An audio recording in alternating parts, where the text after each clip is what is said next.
Lantas apa langkah hukum yang pihak korban Dini Sera Afriyanti siapkan atas vonis bebas terhadap Ronald Tanur? Kita akan membahasnya dengan Dimas Yemahura, pengacara korban. Selamat pagi, Pak Dimas. Selamat pagi, Assalamualaikum warahmatullahi wabarakatuh.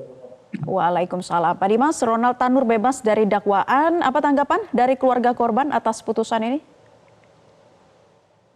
Ya, tanggapan kami selaku tim kuasa hukum dan keluarga korban sangat kecewa, sangat prihatin, dan kami mengecam putusan bebas yang dilakukan oleh Majelis Hakim dari Pengadilan Negeri Surabaya. Baik, dalam amar putusan hakim menyatakan dikarenakan terdakwa masih ada upaya membantu korban di masa-masa kritis saat itu dengan membawa ke rumah sakit untuk mendapatkan pertolongan. Tanggapan Anda, Pak Dimas? Baik. Terkait dengan pertimbangan-pertimbangan hakim, kami yang selama ini mengikuti dan mengawal proses pengadilan ini berjalan di Pengadilan Negeri Surabaya, ada beberapa hal yang sudah kami kritisi. Fokus pada apa yang dikatakan oleh Mbak tadi mengenai bahwasannya tersangka ada niat untuk membawa korban. Perlu diketahui dari fakta-fakta penyidikan di Polrestabes Surabaya yang sudah diteliti oleh jaksa penuntut umum melalui rekonstruksi, diketahui bahwasannya ada eskalasi waktu dari ditemukannya korban di black box apartemen, di basement yang dimasukkan di dalam bagasi mobil. Kemudian korban ini tidak dibawa langsung ke rumah sakit, tapi ke apartemen.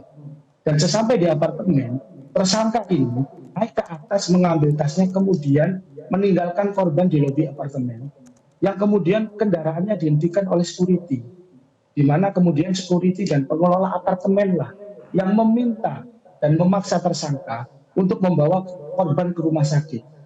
Jadi atas dasar apa Majelis Hakim dari Pengadilan Surabaya mengatakan bahwasanya ada niat dari tersangka untuk membawa korban ke rumah sakit, sementara sejak di black hole sudah tidak dibawa ke rumah sakit, dibawa ke lobi apartemen, dan pada saat di lobi apartemen juga korban ini juga akan ditinggalkan oleh tersangka.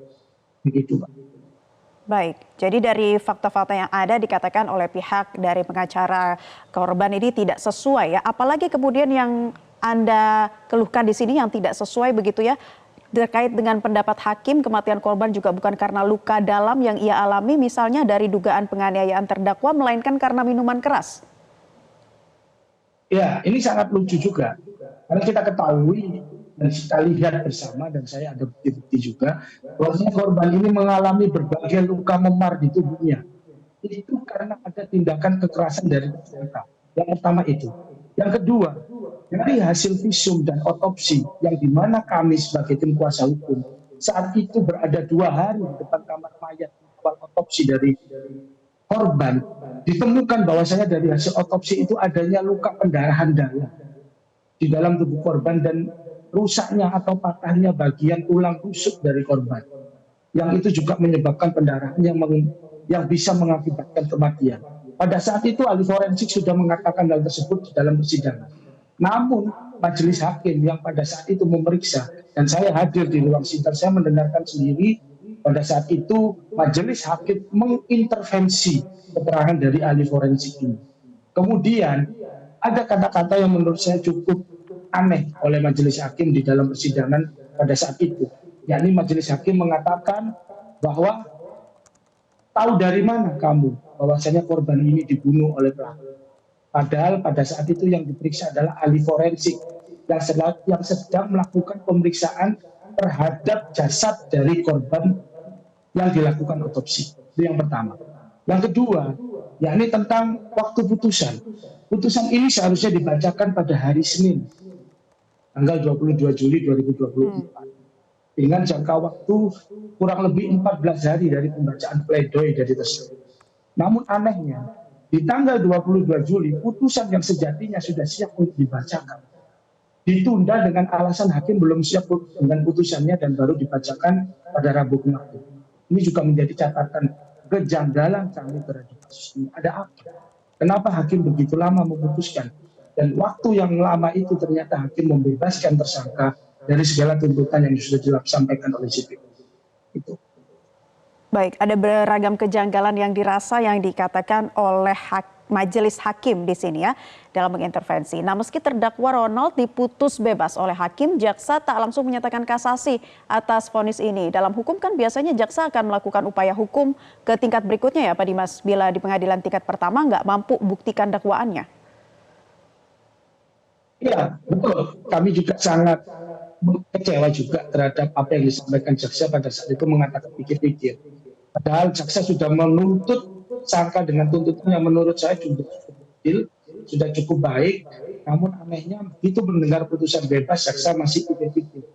Kami berharap Kejari Surabaya, termasuk Bapak Kejagung, untuk memperhatikan jaksa yang melakukan pemeriksaan dan pengawalan terhadap perkara ini dan juga agar segera melakukan langkah hukum demi melindungi hak dari korban. Baik, setelah ini langkah hukum yang akan diajukan dari pihak pengacara korban seperti apa selanjutnya Pak Dimas?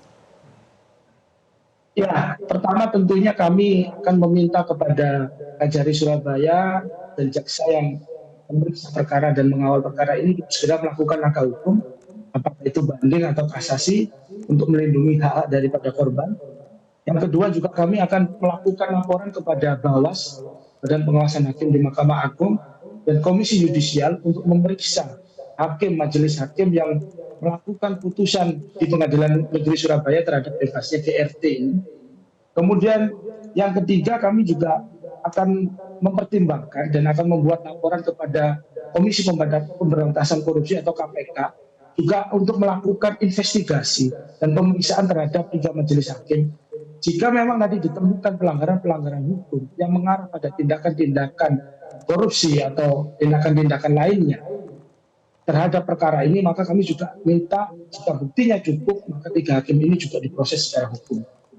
Dan yang paling penting adalah kami meminta hakim yang memeriksa perkara ini selanjutnya, apakah itu di tingkat banding atau di tingkat kasasi, untuk bersikap independen, bersikap adil, dengan memperhatikan fakta-fakta dan bukti-bukti secara objektif dan melindungi hak-hak dari korban dengan memberikan putusan yang seadil-adil.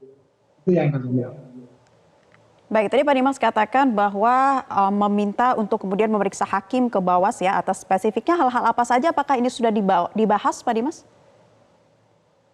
Ya, dari tim kuasa hukum kami sudah melakukan pembahasan dan kami nanti akan membuat surat tentunya secara tertulis terhadap laporan-laporan yang akan kami buat, dan rekan-rekan media nanti kami harap mengawal proses yang kami lakukan terhadap hakim ini.